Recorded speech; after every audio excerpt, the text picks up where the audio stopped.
శుక్లాంబరం విష్ణుం శశివర్ణం చతుర్భుజం ప్రసన్నవనం ఛాయే సర్వవిఘ్నోపశాంతయే అగజాన పద్మార్కం గజానం అనేకదం ఏకదంత ఉపాస్మహే. మనకి రేపు ఆగస్టు 31వ తేదీ శనివారం శని త్రయోదశి అయింది. శ్రావణ బహుళ త్రయోదశి పుష్మీ నక్షత్రం. ఆ రోజు చాలా మంచి రోజు కాబట్టి శని త్రయోదశి అందరూ శనికి తైలాభిషేకం చేయించుకోండి, బాగుంటుంది. ఈ శని త్రయోదశి ప్రతి సంవత్సరం ప్రతి నెల ఒకసారి వస్తుంది కాదు, కనీసం మనకి 6 నెలలకోసారి 3 నెలలకోసారి శని వస్తూనే ఉంటుంది. ఈ శని త్రయోదశిలో ముందు మనం వెళ్ళగానే నవగ్రహాల దగ్గరికి వెళ్ళగానే నవగ్రహ శ్లోకాన్ని పఠించాలి. ఆదిత్యాయ సోమాయ మంగళాయ బుధ గురు శుక్ర శని రాహవే కేతువే నమః అనే శ్లోకాన్ని స్మరించుకోవాలి. తర్వాత శనీశ్వరుడికి నీలాంజన సమాభాసం రవిపుత్ర యమగ్రజం ఛాయామాత్రాన్ని సంభూతం తం నమామి శనీశ్వరం. అంటే శని భగవాన్ని మనం ఎంత ఆరాధిస్తామో అన్ని విషయాలు కూడా మనకు కరుణిస్తారు ఆయన. ఇప్పుడు ప్రజెంట్ మనకి మకర రాశి వాళ్ళకి, కుంభరాశి వాళ్ళకి, మీనరాశి వాళ్ళకి శని నడుస్తుంది. శని ఏనాటి శని నడుస్తున్నప్పటికీ కూడా కొన్ని విధాలు ఇబ్బందులు పెట్టినా కూడా కొన్ని విధాలు బాగుంటూనే ఉంది. శని ఎప్పుడు మూడు భాగాలు 2.5 years లో శని మనకి ఇబ్బంది పెడుతూ ఉంటాడు. ఫస్ట్ 2.5 years హ్యాపీగా ఉన్నాము పర్వాలేదు అనుకుంటే, సెకండ్ హాఫ్ 2.5 years ట్రబుల్ ఇస్తాడు. థర్డ్ 2.5 years కి టాప్ తీసుకెళ్లిపోతాడు. అంటే మంచి పొజిషన్ తీసుకెళ్లిపోతాడు, మంచి యోగాన్ని ఇస్తాడు. శని భగవాన్ ఇచ్చే యోగం ఏ గ్రహం కూడా ఇవ్వదు. అందుకని అందరూ శని దోషం రాగానే శని పెట్టాడు అని శని తిట్టుకుంటూ ఉంటారు. శని తిట్టాల్సిన అవసరం లేదు. ఎందుకంటే శని అనేవాడు ఎప్పుడూ మనకి మంచి యోగాన్ని ఇస్తారు. మహాయోగం వచ్చినప్పుడు యోగంలో ఉన్నప్పుడు మనం కళ్ళు కనపడవు. ఎందుకంటే శని యోగించినప్పుడు మన కళ్ళు కనపడకుండా అంత పైకి పొజిషన్కి వెళ్ళిపోతూ ఉంటాం. అప్పుడు బాగా ఇన్కమ్ బాగుంటుంది, పెద్ద పెద్ద హౌసెస్ కొనుక్కోవటం, మంచి ప్రాపర్టీస్ డెవలప్ చేసుకోవటం అన్ని కూడా మంచి సమృద్ధిగా ఉంటాయి. అప్పుడు శనేశ్వరుడు కనపడడు. మరి దోషంలో ఉన్నప్పుడే శనేశ్వరుడు ఎందుకు కనపడతాడు? దోషంలో ఉన్నప్పుడు ప్రతి ఒక్కరు తిట్టుకుంటారు ఎందుకు శనేశ్వరుడిని? తిట్టాల్సిన అవసరం ఏంటాయని? ఆయన కూడా భగవానుడే. ఆ భగవాన్ని మనం స్మరించాలి. అందరూ జనరల్ గా శనేశ్వరుడు అనగానే నల్ల వస్త్రాన్ని దూరంగా పెడతారు. నలుపు ధరించకూడదు, నలుపు పట్టుకుంటే మంచిది కాదు అనుకుంటారు. కానీ నలుపు ధరిస్తే శనేశ్వరుడు సంతోషిస్తాడు. ఆయనకి ఎప్పుడు కూడా ఆయన ఆరాధించాలి. మనం చూడండి, కాకి రాగానే వాకిట్లోకి చీచి కాకి వచ్చింది అనుకుంటాం. కాకి ఆయన వాహనం. అందుకని కాకిని కూడా కాకి కూడా ఏదో ఒకటి అలా నువ్వులతో కలిపి అన్నాన్ని తీసుకుని పెట్టడమో గింజలు వేయటమో చేయాలి. చేస్తే శని ఆహరించినట్టుగా ఉంది. ఈ శని భగవానుడు ఎప్పుడు కూడా యోగిస్తారు. అట్లాగే మనకి శని ఏనాటి శని, ఏళ్ళు మహర్దశ, అష్టాంశని, అర్ధాశ శని అని నడుస్తూ ఉంటాయి. ఒక్కొక్క శనిలో ఒక్కొక్క ఇబ్బంది పెడుతూ ఉంటాడు.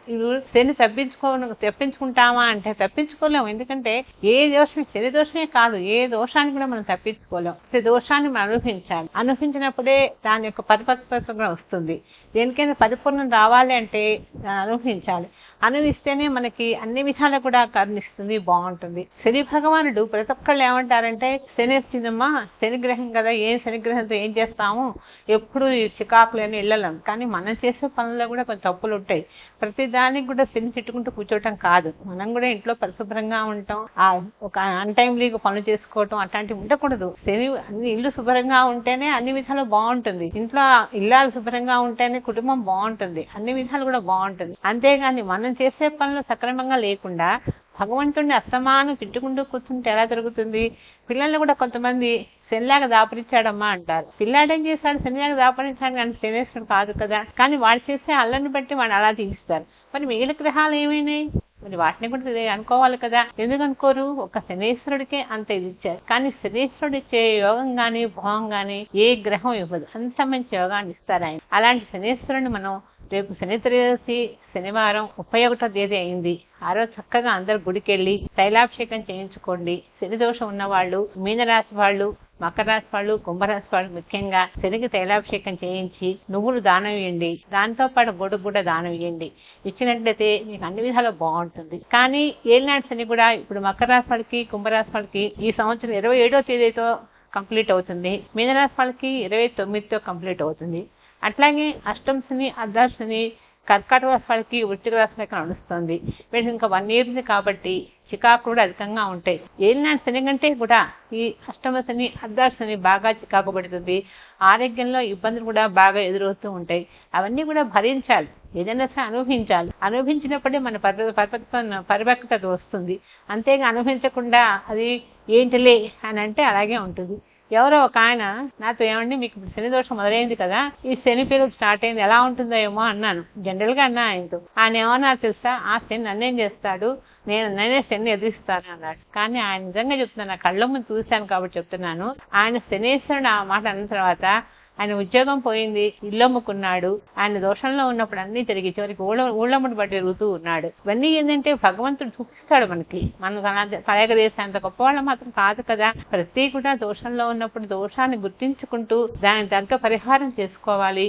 చేసుకున్నట్టయితే అన్ని విధాలా బాగుంది. అలాగే ఈశ్వరుడు కూడా చూడండి, శనేశ్వరుణ్ణి తప్పించుకోలేకపోయినాడు. ఆయన కూడా ఆయనంతటి వాడు గొప్ప భగవంతుడే తప్పించుకోలేకపోయినాడు. మనం ఎంతటి వాళ్ళం. అందుకని ప్రతి ఒక్కళ్ళు కూడా శనేశ్వరుని స్మరించండి. రోజు కూడా కాసేపు ఆగ్నేయ దిగ్గా నిలబడి నీళ్లు చేతిలో పోసుకొని అర్ఘ్యం వదలండి. వదిలేటప్పుడు ఈ నీలాంజన సమావాసం, రవిపుత్ర నమగ్రజం, ఛాయామాత్రాన్ని సంభూతం తం నమామి శనేశ్వరం అంటూ ఒక్కసారి నీళ్లు వదలండి. ఎందుకంటే రవి ఆయన కుమారుడు, శనికి రవి కుమారుడు, రవి తండ్రి కొడుకులు వాడిద్దరు. అందుకని మనం అలా ఆరాధించడం వల్ల మనకు అన్ని బాగుంటాయి, అన్ని శుభాలు జరుగుతూ ఉంటాయి. కానీ అప్పుడప్పుడు శని ప్రభావం వల్ల కొంచెం చికాకులే కాదు, ఆరోగ్యంలో చికాకులు అధికంగా ఉంటాయి. కొంతమందికి థర్డ్ టైం వచ్చినప్పటికి శని మోక్షం కూడా ఇస్తాడు. మోక్షకారకులు కూడా కొన్ని జాతకుల వాళ్ళకి, కొన్ని నక్షత్రాల వాళ్ళకి మోక్షంలో కూడా ఉంటుంది. అందుకని మోక్షాన్ని కూడా గ్రహించుకుంటూ ఉండాలి. థర్డ్ టైం శని కూడా చాలా ఇబ్బంది పెడతాడు. ఆ ఇబ్బందిని గ్రహించుకోవాలి, రెమెడీ చేసుకోవాలి. ఈ శని దోషంలో ఉన్న వాళ్ళు ఎవరైనా సరే పుష్యనీలం అనే రాయిని ధరించాలి. అప్పుడప్పుడు శనితో పాటు కొంచెం కిలో బియ్యం కూడా దానం ఇయ్యాలి.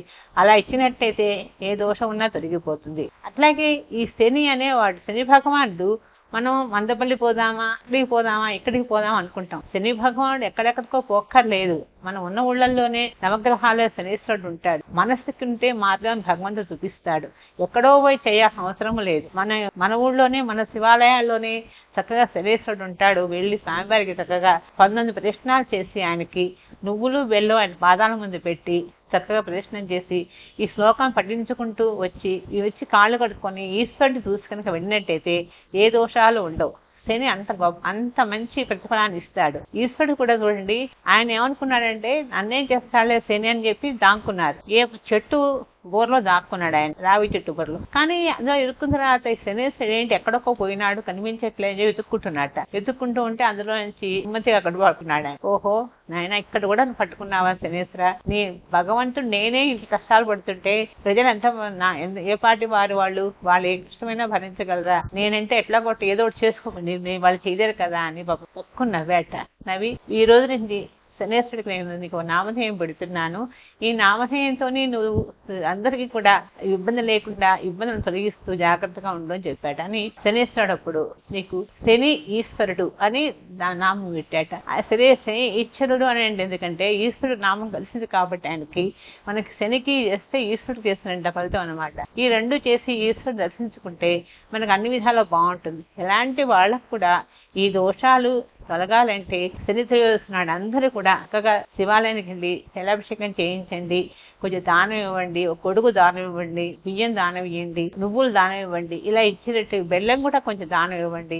ఇచ్చినట్లయితే అన్ని విధాలు బాగుంటుంది, పరిపూర్ణంగా ఉంటుంది, దోషాలకు రెమెడీ అవుతుంది. ఎందుకంటే అనారోగ్యం వచ్చింది మనకు, సపోజ్ ఏదైనా ప్రాబ్లం వచ్చింది, డాక్టర్ దగ్గరికి వెళ్ళి ట్రీట్మెంట్ చేసుకుంటున్నాం, ఆయన చెప్పిన మెడిసిన్స్ అన్ని వాడుతున్నాం. అలాగే శని భగవానుడు శని దోషంలో ఉన్నప్పుడు కూడా ఆయనకు కూడా మనం దాని పరిహారం చేసుకోవాలి. శని ఏం చేస్తాడులే తలగా వేసుకుని తిరిగితే ఆ ప్రభావం అనుభవం తప్పదు. ఇక అందరూ కూడా శనిత్రయోదశి తస్కరి 31వ తారీఖు శనిత్రయోదశి అయింది. శ్రావణ మాసం చాలా మంచి రోజు, పుష్మి నక్షత్రం ఆ రోజు చాలా మంచి రోజు, నక్షత్రం కూడా చాలా మంచిది. కాబట్టి అందరూ వెళ్ళి చక్కగా శనికి తైలాభిషేకం చేయించినట్లయితే అన్ని విధాలు బాగుంటుంది, ఇబ్బంది అంటూ ఉండదు.